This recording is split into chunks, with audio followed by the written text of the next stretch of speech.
로시라는 말이 머리라는 뜻이고 하토타라는 단어가 감사, 찬양, 고백 그런 뜻을 가지고 있습니다.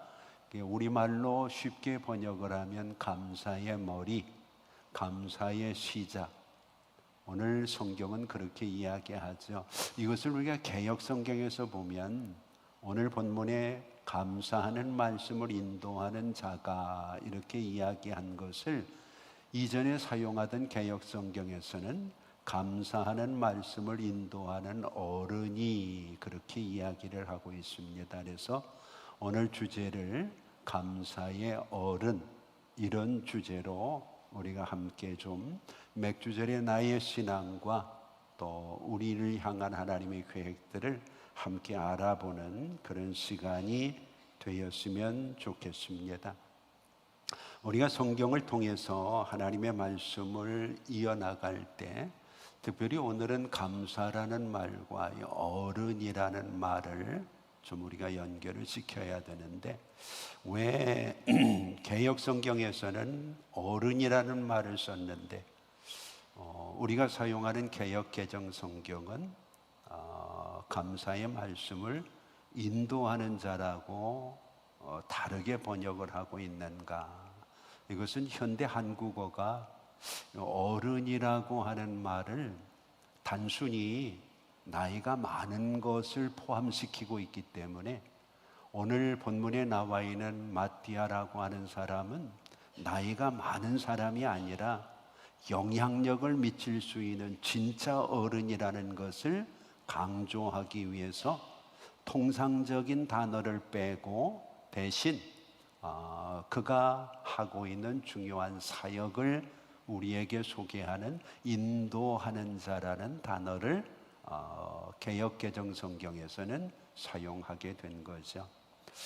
우리 주변의 정신분석학자인 에릭슨이라고 하는 사람은 이런 말을 했습니다. 현대인들 중에는 어른 되기를 거부하여 어른 아이로 늙어가는 사람들이 많다. 내가 어른이 된 것을 인정하지 않고 어른답게 살지를 못한다는 거죠. 이런 사람을 정신분석학자들은 유해인간이라 그렇게 얘기를 합니다. 당연히 어른이 돼야 되는데 어른 되는 것을 유예해버렸다는 겁니다. 이렇게 되니까 우리의 주변이 어지러워지고 어수선해지는 거죠. 집안에서도 어른이 계시면 집안의 질서가 잡히잖아요. 그런데 문제는 노인만 있거든요. 나이 든 사람만 있지 집안에 영향력을 미칠 수 있는 어른이 없다 보니까 사회도 그렇고 가정도 그렇고 질서가 무너지게 되고 어지러워진다는 거죠. 감사에 있어서도 어른이 필요하다는 겁니다. 내가 몇 년 동안 신앙생활하면서 감사절을 보냈다. 그래서 나는 어른이다. 이게 아니라 정말 감사를 인도할 수 있는, 이끌어낼 수 있는 그런 어른이 오늘 이 시대에 여기에 필요하다고 성경은 이야기하고 있습니다. 그래서 오늘 우리 평안교회 성도들 가운데 맥주절을 맞이해서 한 사람도 유해인간이 되어서는 안 되겠다는 생각을 합니다. 내 나이에 걸맞는 신앙, 내 위치에 걸맞는 사명이 오늘 우리의 삶의 무게를 정확하게 이끌어낼 수 있는 거죠. 오늘 우리의 삶 속에서 단순히 어른이라고 하는 것이 나이가 많다 이 얘기가 아니라 영향력을 미칠 수 있고 질서의 줄기를 바로 잡을 수 있는 그 사람이라는 것을 오늘 본문은 강조를 하고 있습니다.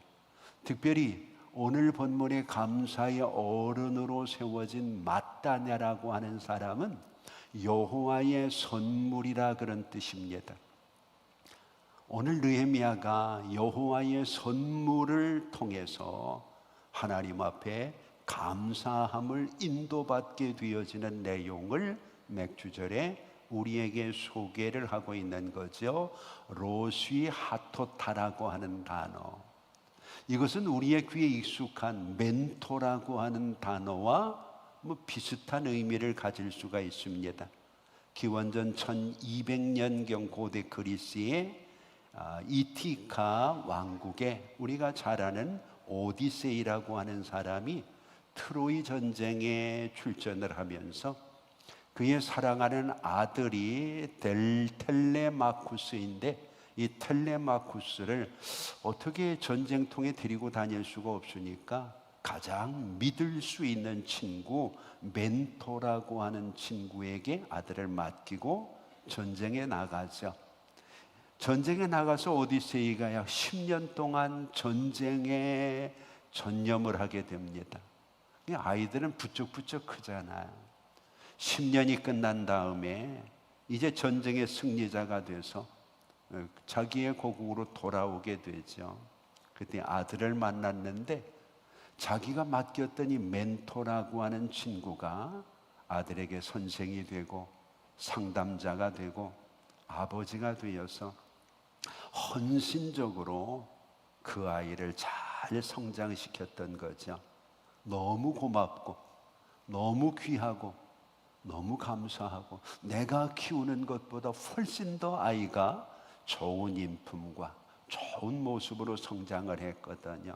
그래서 이후에 많은 사람들은 이렇게 누군가를 잘 키워내는 사람, 누군가를 잘 품어주는 사람을 멘토라고 이야기를 하기 시작했고, 그 멘토에서 키워지는 사람을 멘토리라고 이야기했고, 그 멘토가 멘토리를 키워가는 과정을 멘토링이라고 얘기를 한 거죠. 그래서 이것은 정상적인 현대 학문으로 자리를 잡을 정도로 대단히 중요한데, 오늘 그런 면에서 그것과 비슷한 단어가 로시 하토타라고 하는 감사의 머리, 하나님께서 감사의 어른으로 세운 오늘 마따냐라고 하는 여호와의 선물을 우리도 우리의 삶 속에서 받고 내가 그것을 누릴 뿐만 아니라 우리가 멘토가 되어서 우리의 다음 세대들에게 그것들을 나누어 주고 세워줄 수 있는 그런 은혜가 있었으면 하는 마음에서 오늘 감사의 어른 로시 하토타라고 하는 단어를 중심으로 우리가 하나님의 말씀을 좀 풀어가려고 합니다. 우리가 세상을 살아가면서 이런 내용을 가장 우리에게 잘 설명해 주는 성경이 있습니다. 디모데후서 2장 1절과 2절을 보면 성경이 이렇게 얘기를 합니다. 내 아들아, 그러므로 너는 그리스도 예수 안에 있는 은혜 가운데서 강하고 또 내가 많은 증인 앞에서 내게 들은 바를 충성된 사람들에게 부탁하라. 그들이 또 다른 사람을 가르칠 수 있으리라. 그렇게 얘기해요. 내가 먼저 하나님 앞에 서야 되고 나를 통해서 다른 사람을 세워서 그들이 내가 그를 가르친 것처럼 다른 사람을 가르칠 수 있도록 해야 된다고 하는 것, 오늘 본문의 의미 로시 하토타와 비슷한 의미를 바울은 우리에게 소개를 하고 있죠. 자, 오늘 본문에서 먼저 우리는 인도자라고 하는 말을 먼저 생각을 해봅시다. 오늘 나는 내 가정의 인도자인가? 그러면 과연 나는 뭘로 우리의 가정을 인도하는가? 내가 돌아가면 내 가정에서 나는 과연 불평과 원망이 많은 가족들을 내가 들어감으로 인해서 감사하고 찬송할 수 있는 곳으로 이끌고 있느냐는 겁니다. 오히려 기쁘고 즐겁고 행복했던 가족들이 내가 끼어드니까 입을 닫고 오히려 침묵하고 불평하고 원망하는 사람이 됐다면 오늘 우리는 로시 하토타는 아니라는 거죠. 감사의 어른은 아니죠. 어쩌면 불평의 어른이 될 수 있고 시기와 질투의 어른이 될 수도 있을 겁니다. 오늘 본문에 인도하는, 인도자라고 하는 말을 우리가 사전에서 찾아보면 두 가지 큰 의미가 있어요. 하나는 이끌어낸다는 거거든요. 마치 롯이 소돔성에서 안 나오려고 하니까 하나님의 천사가 그 손을 잡아가지고 빨리 나가자고 끌어내는 것처럼 인도자는 이끌어낸다는 의미를 가지고 있어요. 또 한 가지 중요한 의미는 길이나 장소를 갈 수 있도록 안내해 주는 겁니다. 안내자의 역할을 하는 거죠. 그런데 앞에 감사가 붙어 있거든요. 이 말을 바꾸어서 얘기하면 우리의 자녀들이 감사 쪽으로 갈 수 있도록, 우리의 가정이 감사할 수 있도록, 오늘 우리에게 주어진 교회에서의 삶이 나 때문에 다른 사람들이 하나님께 감사하고 감사를 회복할 수 있는 머리가 될 수 있는, 끄트머리가 될 수 있는 중요한 역할을 오늘 감사절에 성도들이 회복을 해야 된다는 거죠. 그러면 오늘 본문에 왜 이런 이야기를 성경이 하고 있는가를 우리가 먼저 생각을 해야 돼요. 그 당시의 상황을 보면 이스라엘 백성들이 바벨론의 포로 생활 70년을 하다가 고향으로 돌아왔거든요. 근데 70년 동안 고향은 폐허가 됐잖아요. 아무것도 없는 거예요. 그래서 한꺼번에 유대인들이 바벨론에서 다 돌아오지 못하고 1차, 2차, 3차에 걸쳐서 그들이 고향으로 돌아오게 되어집니다. 1차는 BC 538년에 우리가 잘 아는 수룹바벨이라는 사람이 유대 백성들을 이끌고 처음으로 고향인 유다 땅으로 돌아오게 됩니다. 그래서 그들이 돌아와서 가장 먼저 한 일이 무너진 성전을 세우는 일입니다. 하나님께 제사하고 예배할 수 있는 성전을 세우는 일에 정말 혼신의 힘을 다하죠. 그래서 우리는 솔로몬 성전 이후에 무너졌던 성전을 수룹바벨 성전이라고 얘기합니다. 이것은 포로에서 1차 때에 수룹바벨이 유대의 1차 귀한 자들을 데리고 와서 가장 먼저 솔로몬 성전을 예루살렘에 복원하는 일을 했기 때문입니다. 이때 성전을 지어놓고 젊은이들은 말로만 듣던 성전을 보고 울었고 감격해서, 나이가 드신 노인들은 이전의 솔로몬의 영광과는 비교할 수 없을 정도로 아주 초라하게 지어진 성전을 보고 옛날이 그리워서 또 울었고, 그래서 1차 포로 때는 성전을 건축하고 온통 나라가 젊은이도 노인도 눈물바다가 됐습니다. 그런데 문제는 그동안 그 땅을 호시탐탐 노리고 있던 주변국들이 가만히 있을 리가 없잖아요. 계속 공격을 하니까 자기들은 무방비 상태에서 성전만 지어놨는데 자신들의 삶을 잘 영위하기가 어려운 거죠.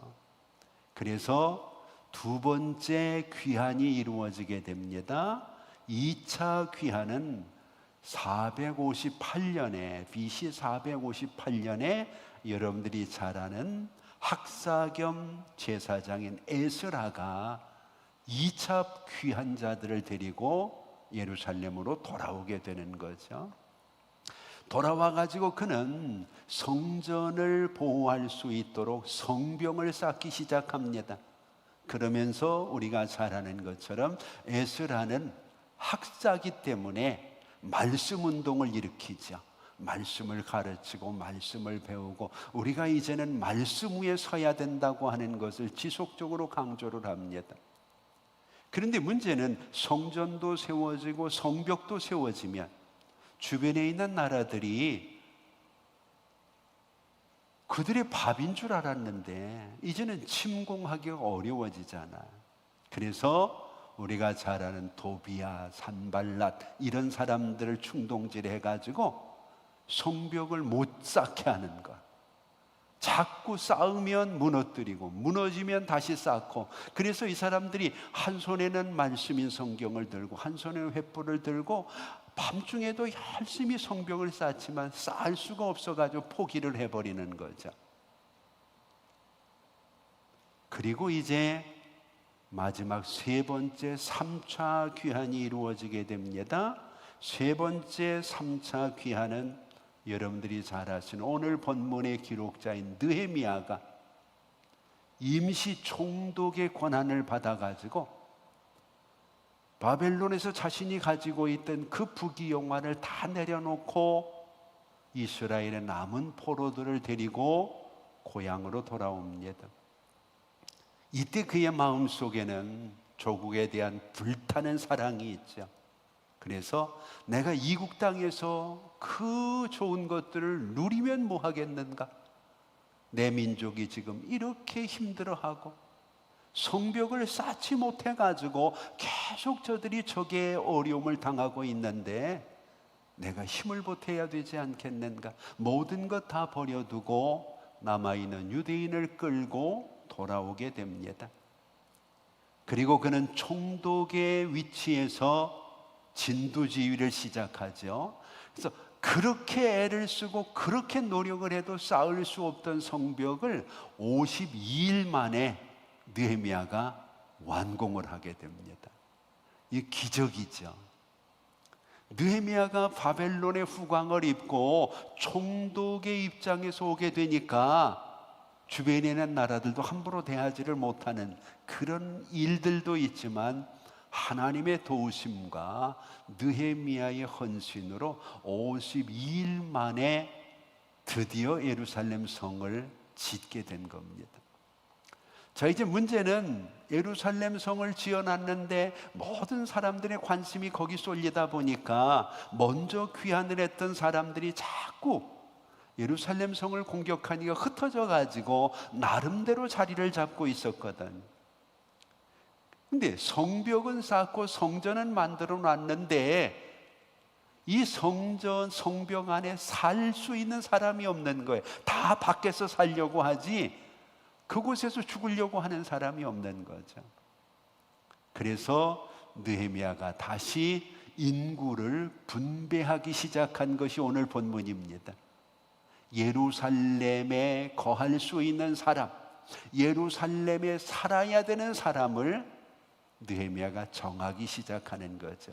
이 일을 시작하기 전에 에레미야가 가장 먼저 했던 일이 오늘 마따냐라고 하는 사람을 세워가지고 그들에게 감사할 수 있는 삶의 길을 여는 겁니다.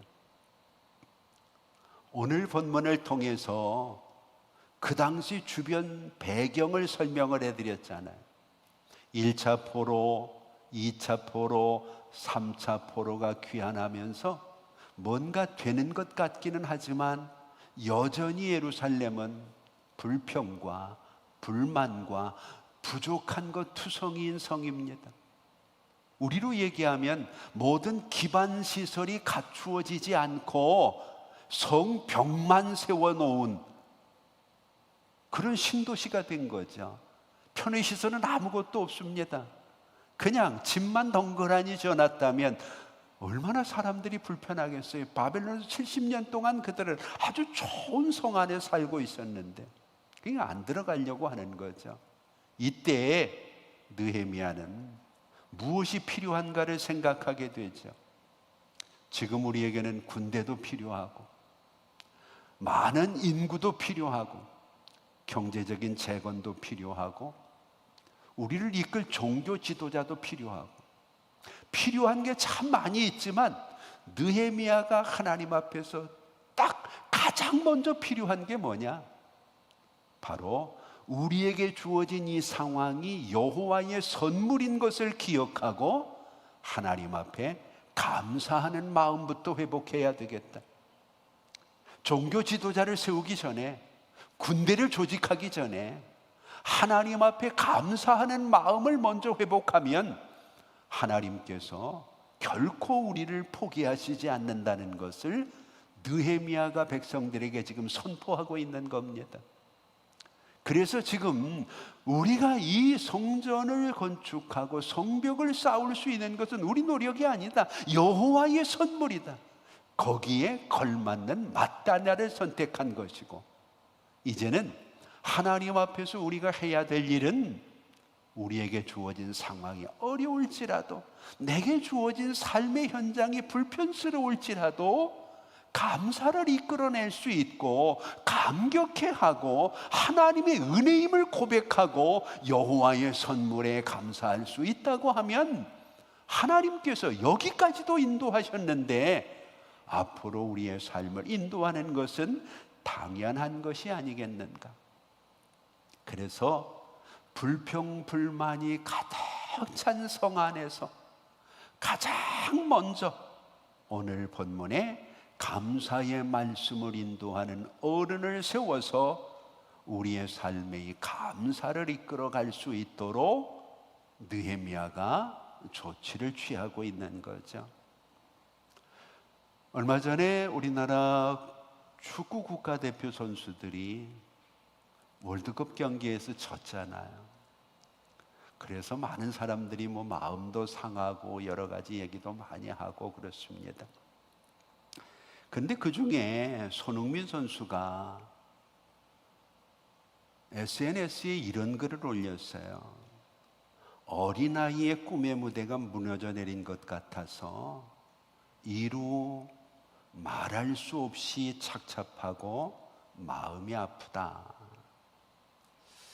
많은 사람들이 같은 문장을 봤는데 이 문장을 보고 4시간 만에 미국 예일대학교의 정신학과 교수인 나종호 교수가 이런 답글을 올렸습니다. 자라나는 아이들에게 멋진 어른의 본보기를 보여주셔서 감사하다.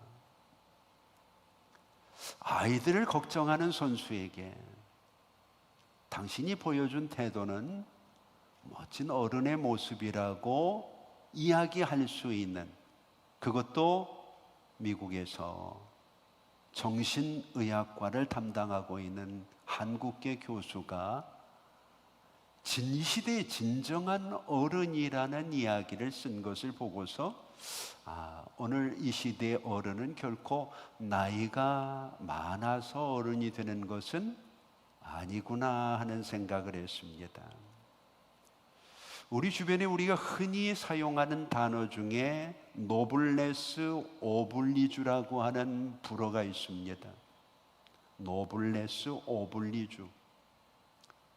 우리가 아는 이야기잖아요. 합당한 직분에는 그의 합당한 태도와 삶의 자세가 필요하다는 거죠.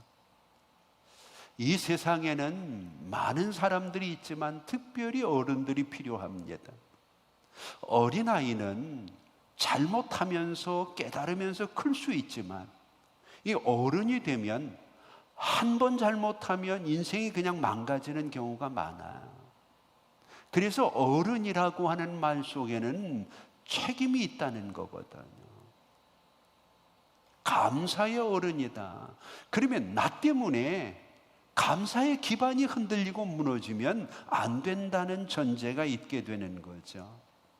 어른은 나이가 먹을수록 성숙해지는 사람이고, 세월이 지나갈수록 몸이 큰 것이 아니라 마음이 커지는 사람이고, 나는 비워도 나눠줄 수 있는 사람이고 배려할 수 있는 사람으로, 고린도후서 4장 16절을 보면 우리의 겉사람은 낡아지지만 우리의 속사람, 이것은 날마다 새로워진다, 어른스러워진다고 하는 말을 바울은 그렇게 표현한 것 같습니다. 오늘 본문에 나와 있는 이 감사의 어른이 오늘 이 시대도 필요하잖아요. 감사의 어른이라는 말은 감사의 머리라는 말이라고 말씀을 드렸잖아요. 누군가가 실끄트머리를 잘 풀면 그 실타래는 잘 풀려나갑니다. 그런데 문제는 실타래의 머리를 제대로 풀어내지 못하면 그냥 엉켜버려서 다음은 아무리 많아도 버릴 수밖에 없죠. 우리가 글을 쓸 때에도 많은 사람들이 말은 쉽잖아요. 그래서 전화는 잘하는데 이 글로 문장으로 그것을 표현하려고 하면 잘 안 되잖아요. 그래서 요즘에는 그저 이모티콘이나 그저 간단한 단어들로 자기 의사를 표현하는 그런 시대가 돼버렸어요. 예전처럼 뭐 글을 쓰거나 뭐 이게 어려운데, 이 글을 쓰는 사람들을 보면 이 글머리라는 게 중요합니다. 이 글머리라고 하는 것이 풀리기 시작하면 그 다음에는 술술술 잘 풀립니다. 저도 평생을 이 설교를 쓰는 사람이잖아요. 처음 글머리가 잘 풀리면 그 다음엔 크게 어렵지 않아. 근데 문제는 머리부터 꽉 막혀버리는 거예요. 이런 생각을 가지고 있는데 어떻게 시작을 해야 될지 모르는 거예요. 그러니까 많은 사람들이 글쓰기를 포기하는 거죠. 감사도 마찬가지예요. 누군가가 감사의 인도자가 되어서 감사의 머리를 풀어가기 시작하면, 아 맞아, 그렇지, 나도 그런 일이 있었지, 감사가 술술 풀려질 수 있는데, 의외로 우리의 시대가 각박하다 보니까 불평은 잘 풀어가요. 모이면 어려운 일, 힘든 일, 누구 욕하는 일은 쉽게 잘 하는데, 그 어려움 속에서도 오늘 본문에 감사의 어른처럼 감사의 머리를 풀어갈 수 있는 사람들이 이 시대에 필요하다고 성경은 이야기하는 거죠. 자, 그러면 오늘 본문에 로시하토타라고 하는 감사의 어른, 감사의 머리를 풀어갈 수 있는 사람, 이것을 우리는 다른 말로 전문가라고 얘기를 할 수 있거든요. 감사에 있어서는 전문가. 이 전문가는 모든 것을 거기다 연결을 합니다. 내가 이런 얘기를 해도 결론은 감사, 내가 저런 말을 해도 결론은 감사, 다 감사로 대입해서 풀어낼 수 있는 사람이라는 거죠. 이 대표적인 사람이 우리가 잘 아는 하박국 선지자나 아니면 다니엘의 세 친구일 겁니다. 비록 없을지라도 결국은 감사로 풀어내잖아요. 다니엘의 세 친구는 그리하지 아니하실지라도 결국은 감사하겠다는 얘기잖아요. 그런데 많은 사람들은 그냥 없으면 거기서 불평으로 끝나버리는 경우가 있죠. 오늘 본문에 나와 있는 마따냐라고 하는 사람은 세 가지 면에서 특별합니다. 첫째는 그가 감사의 머리를 풀어나갈 때에는 분명하고 바른 지식이 있다는 겁니다. 오늘 우리가 신앙생활을 하면서 바른 지식이 없으면 감사할 수가 없어요. 내가 지금 이런 일이 벌어지고 있는데 이런 일이 왜 벌어지는지를 알면 오늘 우리는 그런 일이 어떤 결과를 가져올 것을 기대하기 때문에 실망하지 않잖아요. 그래서 자녀들을 키울 때 부모들은 허리띠를 졸라매요. 배고픈 것도 참고 내가 하고 싶은 것도 참으면서도 그 자식을 위해 투자하고 그 자식을 위해 헌신하는 것을 절대로 헛수고라고 생각하지 않죠. 오늘 우리가 감사라는 말이 야다라는 말에서 시작이 되거든요. 야다라고 하는 말에서 우리는 하나님 앞에서 우리가 무슨 일로 감사해야 되는가 지식을 좀 가져야 된다는 게, 이 지식을 우리에게 구체적으로 가르쳐 준 것이 구원의 서정이라는 겁니다. 우리가 예수를 믿으면서 다른 것은 다 몰라도 이 구원의 서정은 알아야 돼. 구원의 서정에서부터 감사가 출발을 하기 때문에. 그런데 문제는 이 가장 중요한 구원의 서정 9가지거든요. 이 9가지를 전혀 모르는 상태에서 우리에게 불평하고 원망하고 투정하는 것들이 다 다른 것들이거든. 그러면 구체적으로 우리가 다 이야기할 수는 없지만 오늘 본문에 나와 있는 사람이 느헤미야를 통해서 감사가 시작돼야 되는 이유, 바로 이 구원의 서정에서부터 시작이 되거든요. 구원의 서정은 9가지라 그랬죠. 첫째가 하나님이 나를 부르신 소명입니다. 많은 사람 중에서 하나님이 나를 부르셨어요. 두 번째는 부르신 나를 회개하여 거듭나게 하시는 거죠. 그리고 세 번째가 이제는 믿음을 갖게 하는 겁니다. 그래서 소명과 회개와 믿음을 갖게 한 것, 이것만 생각을 해도 우리의 삶은 하나님의 엄청난 감동과 감격이 밀려올 수밖에 없어요. 내가 이 자리에 있는 것, 내가 지금 믿게 된 것이 그냥 내가 좋아서가 아니라 하나님이 나를 부르셨기 때문이고, 하나님이 내게 회개할 마음을 주셨기 때문에 회개하고 복음을 믿게 된 거죠. 자, 그러면 네 번째 나타나는 구원의 서정은 바로 거듭난 거거든. 내가 부르심을 받고 회개하고 믿게 되어서 이제는 하나님의 자녀로 거듭났다는 겁니다. 여기까지는 다 되신 거 아니에요?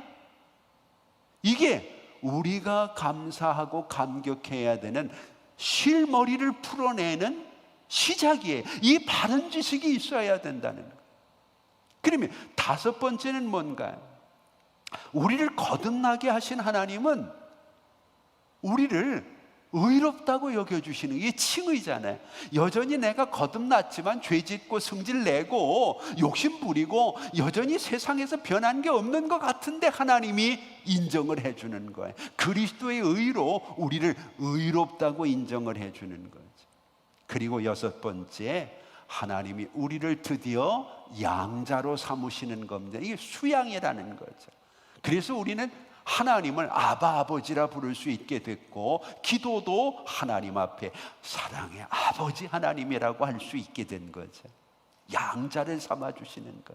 여러분, 절대로 우리는 하나님의 친자가 아닙니다. 하나님의 친자는 그리스도밖에 없잖아요. 우리는 모두가 하나님의 은혜로 양자 되어진 사람들입니다. 양자에서 끝나지 않고 이제 일곱 번째 구원의 서정이 우리를 거룩하게 살게 하시는 거예요. 이 과정이 좀 힘든 거예요. 이게 성화라는 거잖아요. 성화. 그리고 여덟 번째 우리에게 중요한 것이 이것을 견디게 하는 거예요. 이 견딜 수 있는 힘을 주는 것, 이것을 성도의 견인, 여덟 번째. 그리고 마지막 아홉 번째 구원의 서정이 우리가 모두 우리가 모두 원하는 영화로운 하나님의 나라, 영화라는 거죠. 천국 가는 거죠.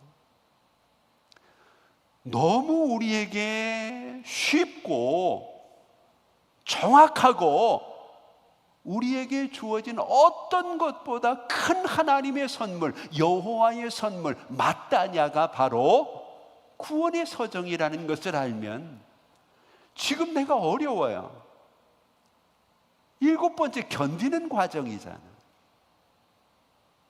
견디는 과정에 하나님은 우리에게 피할 길 주실 것이고, 하나님이 감당치 못할 즈음에 우리로 하여금 감당할 수 있는 힘을 주실 것이기 때문에 우리가 어렵지 않게 되는 거죠. 자, 그러면 확실히 하기 위해서 우리 한번 아홉 가지를 하나하나 여러분들이 한번 얘기를 해볼까요? 자, 시작. 1번 소명, 2번 회개, 3번 믿음, 4번 거듭남, 중생, 5번 칭의, 6번 수양, 양자됨, 7번 성화, 8번 견인, 9번 영화. 이것만 여러분들이 흔들리지 않으면 부르신 하나님이 나를 영화롭게 하시는 것을 바라볼 수 있기 때문에 당연히 우리에게서는 감사와 감격이 나올 수밖에 없는 거죠. 이것을 깨달았던 바울 서신에서 데살로니가후서 2장 13절을 보면 이렇게 얘기합니다. 주께서 사랑하시는 형제들아, 우리가 항상 너희에 관하여 마땅히 하나님께 감사할 것은, 하나님이 처음부터 너희를 택하사 성령의 거룩하게 하심과 진리를 믿음으로 구원을 받게 하심이라. 구원의 서정이죠. 오늘 여러분 이 땅 위에서 어떤 것보다 지금 느헤미야가 우리가 감사해야 되는 것은 우리가 하나님의 백성 된 거다. 우리가 70년 동안 바벨론의 포로로 있었지만 이곳에 돌아와서 이 땅은 여전히 황무하고 불편하고 불평스러운 게 많지만 여기까지 인도하신 하나님이 이 땅에서 우리의 삶을 책임지시지 않겠느냐. 우리가 하나님의 백성이기 때문에 우리는 가장 먼저 지금 생활이 불편한 것 때문에 불평하지 말고 여기까지 인도하신 하나님의 백성 된 것을 감사하자. 지금 누리고 있는 것은 모두 우리의 마땅하다, 여호와의 선물이라는 것을 선포하고 있는 거죠. 그 하나님이 우리를 지키시고 끝까지 보호해 주실 것입니다. 우리가 잘 아는 호세아서에서는 이 지식이 없으므로 내 백성이 지금도 원망하고 불평하다가 망하여 간다고 안타까워하는 이야기를 우리가 들을 수 있게 되는 거죠. 그러면 이런 지식은 어떻게 우리를 어른으로 만들어 가는가? 경험을 통해서 어른으로 만들어 간다는 것. 여러분, 전문가들은요, 하루아침에 전문가가 된 게 아니죠. 어른은 하루아침에 어른이 되지 않아요. 많은 시행착오를 겪고 많은 어려움들을 견디면서 그것들을 토대로 해서 객관적인 어떤 데이터들이 형성되게 되고 그것을 중심으로 해서 그의 경험들이 이제는 다른 사람에게 유익을 줄 수 있는 지식으로 발전하게 되는 거죠. 이 경험들 속에서 내 나름대로 가지고 있는 노하우가 있어요. 이 노하우를 전문성이라고 얘기하는 거죠. 느헤미야는 많은 사람들 중에서, 수십만의 사람들 중에서 감사의 전문성을 가지고 있는 한 사람을 뽑은 겁니다. 자기가 할 수도 있죠. 그런데 자기보다는 마따냐가 감사의 전문가라는 거예요. 여러분, 우리가 흔히 박사 학위를 받기 위해 노력을 많이 하잖아요. 박사. 우린 박사는 모든 걸 다 아는 사람처럼 생각을 해요. 근데 박사는 모든 것을 다 아는 사람은 아니죠. 이 학문이라고 하는 것이 피라미드와 같아가지고요, 점점 더 좁아집니다. 맨 끝에 있는 게 박사거든요. 그러니까 박사는 어떤 면에서는 가장 좁은 지식을 깊이 아는 사람이 박사가 되는 거죠.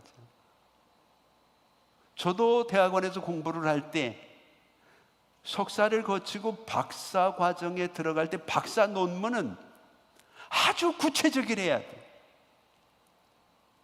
뭐 예를 들어서 교회 성장에 대한 연구, 이거는 그냥 교회 성장학을 배우는 학생들이 할 수 있는 얘기죠. 박사는 교회 성장에 대해서 연구하는 사람이 아니고 교회 성장에 뭐 예를 들어 기도가 어떤 영향을 미친다. 그러면 교회 성장에 영향을 미치는 기도의 역할, 이건 석사가 할 수 있는 거예요. 더 박사는 예민하게 들어가서 기도가 어떤 시간에 어떤 사람들에 의해서 어떻게 드려질 때 그 한 조각을 붙들고 깊이 있게 연구를 해야 학위를 받을 수 있는 거예요. 그래서 박사학위 논문을 보면 제목이 길어요. 절대로 짧지 않아요. 그 긴 것은 이유가 있는 거예요. 더 깊이 들어갔다는 거거든요. 이제 여러분들이 정말 신앙생활을 하면서 이 정도 믿음을 가지고 있으면서 내가 감사의 어른으로 자리매김을 하고 싶다면 적어도 여러분들이 가지고 있는 감사에 대한 지식이 깊어야 된다는 거예요. 내가 다른 것은 몰라도 이 부분에 있어서는 흔들리지 않을 자신이 있다는 게 감사의 박사가 되는 거죠. 오늘 여러분 본문에 나와 있는 마따냐는 하나님 앞에서 누가 뭐라고 해도 감사의 깊은 지식, 특성을 가지고 있는, 전문성을 알고 있는 사람이라는, 오늘 우리도 잡다하게 이것저것 우리의 감사를 빼앗아가는 요인들에 흔들리지 말고, 없으면 구원의 소정만이라도 붙들고, 우리 인생이 가장 중요한 거잖아요. 이게 흔들리면 다 흔들리는 거잖아요. 이것보다 더 우리의 신앙에, 우리의 인생에 중요한 게 어디 있어요? 내가 영화롭게 되는 것보다 더 대단한 게 어디 있어요? 그런데 그게 은혜로 주어진 거잖아요. 이것만 생각을 해도 오늘 우리의 주변에서 어려움들이 주어질 때 우리가 자꾸 불평으로 가려고 하면, 지금 성도가 견인을 하고 있는 건데 이걸 견뎌야지. 이걸 견디면 하나님께서 얼마나 더 좋게 하실까? 감사가 나올 수밖에 없는 것이고, 이런 사람들이 감사의 어른일 수 있다는 거죠. 오늘 우리의 삶을 한번 돌아보면서 우리는 과연 어떤 사람으로 자리매김하고 있는지 한번 돌아볼 수 있었으면 좋겠어요. 우리 교회가 속해 있는 대한예수교 장로의 합동측 헌법에 보면 교회는 3가지 표지가 있어야 된다 그랬어요. 이 표지 3개가 없으면 교회가 아니라는 거예요. 여러분들이 어디 가든지 교회를 선택할 때 이 3가지가 꼭 살펴봐야 되는 중요한 거라는 거죠. 그 첫 번째가 말씀의 순수한 전파입니다. 말씀이 말씀대로 전파되지 않고 사람 얘기나 하고 요즘 얘기하는 기복신앙이나 강조를 이런 식으로 교회 예배 흐름이 가면 그건 우리 교단이 아니라는 거죠. 성경을 정확하게 해석하고 성경의 말씀을 정확하게 전파할 때 내 마음과 심령과 혼과 골수와 관절이 쪼개지는 은혜를 경험하게 됩니다. 두 번째로 중요한 것이 말씀의 순수한 전파와 함께 성례의 정당한 시행이 있어야 된다는, 기독교의 성례는 2가지밖에 없거든요. 하나는 세례, 그리고 하나는 성찬. 쉽게 세례 받으려고 하지 말고, 성찬을 무시하지 말고, 이 2가지가 정당하게 교회 안에서 진행되고 있는지를 봐야 된다는 거예요.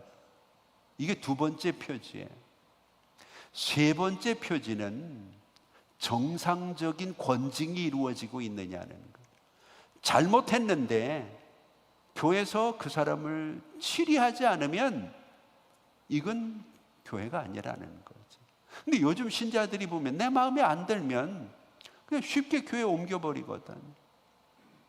이거는 내가 원하는 신앙이지 하나님이 원하는 스타일은 아니라는 거죠. 그래서 대한예수교 장로의 합동측은 교회가 교회다우려면 이 3가지가 꼭 있어야 돼. 이것은 목사건 장로건 노예에서 시험을 볼 때 꼭 나오는 겁니다. 순수한 말씀 전파, 정상적인 성례 집회, 그리고 정당한 권징이 이루어질 때 그 교회는 온전한 교회다. 그러면 바꾸어서 얘기하면 오늘 교인들, 성도들의 표지는 뭘까? 성도들의 표지는 물론 믿음이라고 얘기할 수 있겠죠. 이건 기본 베이직으로 깔고, 성도들의 표지는 데살로니가전서 5장 18절이라고 저는 생각을 해요. 항상 기뻐하는가? 범사에 감사하는가? 쉬지 않고 기도하는가? 이게 빠져버리면 우리 믿음은 허물어지거든요. 오늘 여러분의 삶 속에서 감사절을 통해서라도 감사의 머리를 끌어낼 수 있는, 실의 머리, 끄트머리를 찾아내는 것처럼 오늘 감사의 끄트머리를 찾아서 여러분들의 인생이 하나둘 잘 풀려나가는 은혜가 있기를 바랍니다. 감사가 없으면 가인의 제사처럼 예배를 드려도 하나님이 받지 않으시는 경우가 있고, 기도를 해도요 응답이 안 되는 경우가 있고. 왜냐하면 이 감사가 성도의 표지 중에 아주 중요하기 때문이죠. 감사의 어른은 3가지 일을 합니다. 첫째는 방향을 잡아줍니다. 우리의 신앙 속에서, 우리의 삶 속에서 방향을 잡아주는 게죠.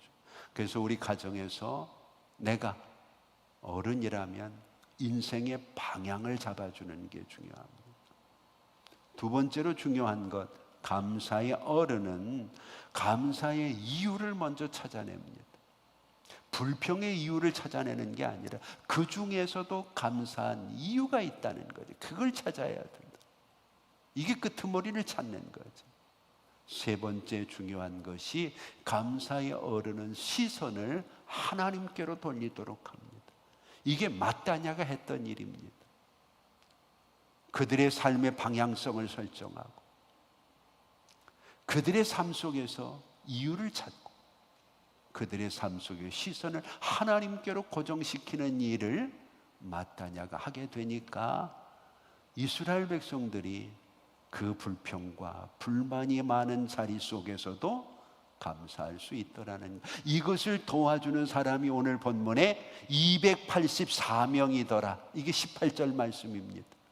이게 마따냐 혼자 되는 일이 아니고 284명이 힘을 합치니까 그들이 불평의 자리를 감사의 자리로 바꾸어 가더라는 거죠. 오늘 여러분, 이 시대에 우리 중에도 분명히 유해 인간이 있습니다. 에릭슨의 이야기처럼 어른 되기를 거부하고, 아니면 어른인데 몸집만 어른이고 생각이나 신앙이나 삶은 여전히 아이 같은 그런 신자들은 감사절에도 감사할 게 별로 없습니다. 당연한 것으로 아니까. 그러나 우리가 적어도 감사의 어른이라면 오늘 본문에 나와 있는 것처럼 구원의 서정만이라도 우리에게 주시기 위해 하나님이 어떤 일을 하셨는지를 생각하면 이유가 나오죠. 그 하나님께 시선을 돌리고 우리의 삶의 방향을 틀면 우리의 삶을 하나님이 책임져 주시리라고 믿습니다. 그 어른이 당신이 되기를 주의 이름으로 축복합니다. 기도하겠습니다.